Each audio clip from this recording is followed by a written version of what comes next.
De Belgische havenarbeid is het meest rigide van heel de Europese Unie en het enige dat nooit gemoderniseerd werd. Het is de beginconclusie van professor Erik van Hooijdonk. En het Antwerpse stelsel is volgens hem nog het meest streng gereguleerde van allemaal. Niet meer van deze tijd is de slotsom in zijn studie.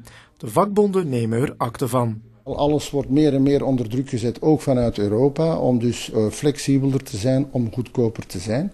Dit is nogmaals een zoveelste aanval dat er nu gedirigeerd wordt vanuit Europa, om te trachten de decennia lang opgebouwde sociale voorwaarden en loon- en arbeidsvoorwaarden, in ons geval van havenarbeiders, onder druk te zetten.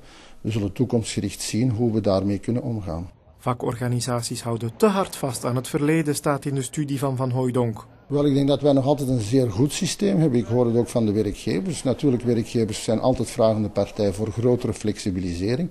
Langs de andere kant zijn wij als havenvakbonden daar als waakhond, denk ik, om te trachten toch onze mensen op een sociaal mogelijke manier trachten te beschermen. Met minister van Werk Monica de Koning wordt nagegaan hoe de havenarbeid nog veiliger kan worden. En vanaf midden juni worden er onderhandelingen opgestart tussen vakbonden en werkgevers in het raam van een nieuwe Europese sociale dialoog. Het havenbestuur en CEPA, de Centrale voor Werkgevers van de Antwerpse haven, willen voorlopig niet reageren.